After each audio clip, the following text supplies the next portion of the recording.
Bismillahirrahmanirrahim. Assalamualaikum warahmatullahi wabarakatuh. Syukur alhamdulillah kita masih dipertemukan kembali di channel ini. Salawat dan salam selalu dan tetap tercurahkan kepada junjungan kita Nabi besar Muhammad sallallahu alaihi wasallam. Allahumma sholli ala sayyidina Muhammad wa ala ali sayyidina Muhammad. Harapan dan doa saya semoga sahabatku semuanya selalu diberikan kesehatan, dilapangkan rezekinya, diampuni dosa-dosanya, dipanjangkan umurnya, dan semoga kita tidak mati kecuali mati dengan beriman dalam Islam. Dan sempatkanlah menuliskan sholawat di kolom komentar. InsyaAllah akan menjadi bukti cinta kita kepada Rasulullah Muhammad sallallahu alaihi wasallam. Semoga kita semua mendapatkan syafaat beliau di akhirat kelak. Amin ya rabbal alamin. Sahabat beriman yang dirahmati Allah, setiap tahun ketika Idul Adha tiba, jutaan kaum muslimin di berbagai penjuru dunia berbondong-bondong menyembelih hewan kurban. Suasana meriah, masjid-masjid ramai, lapangan penuh tenda penyembelihan.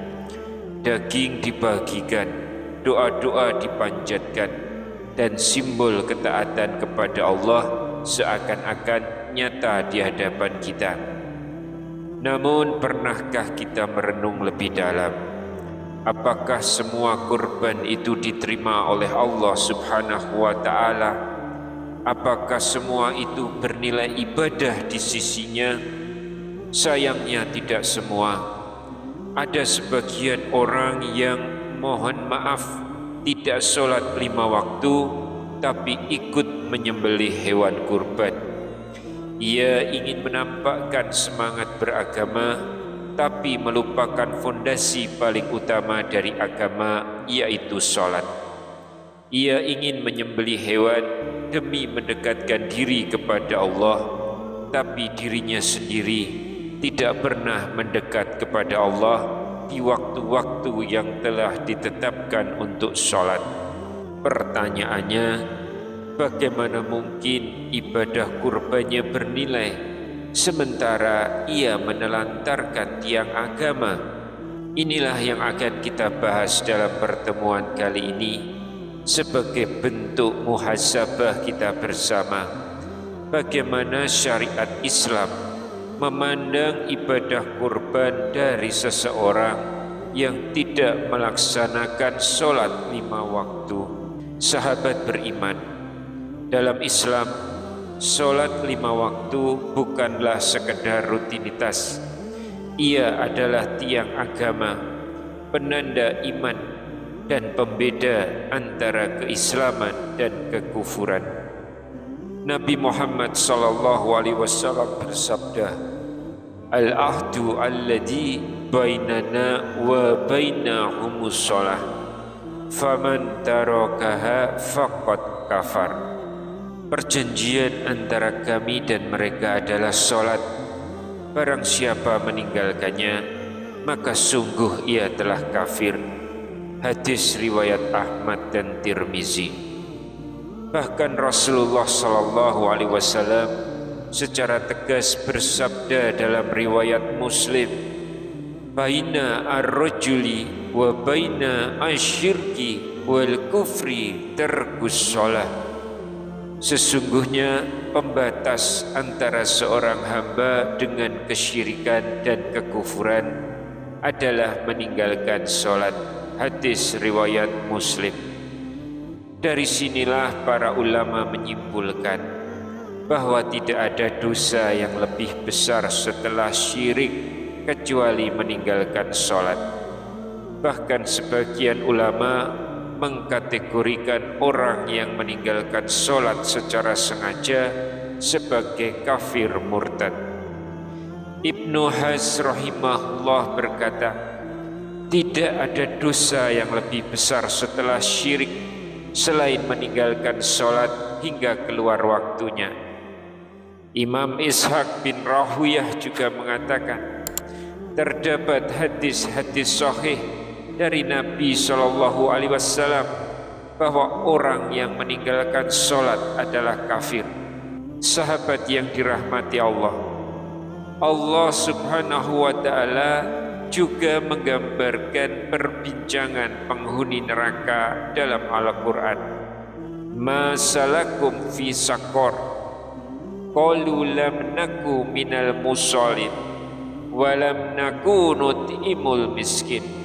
Apa yang menyebabkan kamu masuk ke dalam sakor atau neraka?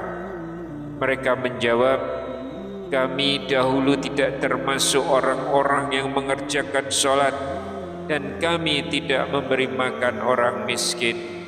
Quran Surat Al-Mudatsir ayat 42 hingga 44. Ini adalah peringatan langsung dari Allah. Mereka yang menyepelekan sholat, walaupun mereka berkurban, bersedekah, atau berbuat baik, tidak menjamin keselamatan di akhirat jika sholat ditinggalkan. Imam Ibnu Utsaimin rahimahullah menjelaskan dalam fatwanya, orang yang puasa sementara tidak sholat, maka puasanya tidak diterima karena dia kafir, murtad. Tidak diterima zakatnya, sedekahnya, maupun amal soleh lainnya. Beliau menyitir firman Allah Ta'ala dalam surah At-Taubah, dan tidak ada yang menghalangi nafkah-nafkah mereka diterima, melainkan karena sesungguhnya mereka kafir kepada Allah dan Rasul-Nya, dan mereka tidak mengerjakan sholat, melainkan dengan malas, dan tidak pula menafkahkan harta mereka, melainkan dengan rasa enggan. Quran Surat At-Taubah ayat 54. Ayat ini menegaskan bahwa ibadah apapun, termasuk nafkah, sedekah, atau kurban, tidak diterima jika disertai dengan kekufuran atau sholat yang ditinggalkan. Saudaraku yang dirahmati Allah, kurban adalah amalan agung. Ia mencontoh pengorbanan Nabi Ibrahim alaihissalam dan menunjukkan ketakwaan kita kepada Allah. Namun tidak ada gunanya menyembelih hewan kurban jika hati kita belum tunduk pada perintah paling mendasar, yaitu sholat.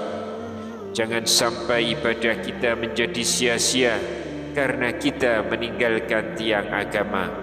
Jangan sampai kita mengira telah dekat dengan Allah, padahal kita lalai dari panggilan 5 waktunya.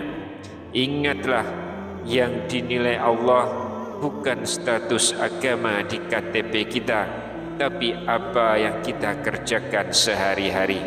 Segeralah bertaubat, jangan tunggu nanti, jangan tunda taat, karena bisa jadi kurban tahun ini adalah yang terakhir. Wallahu a'lam bishawab. Wassalamualaikum warahmatullahi wabarakatuh.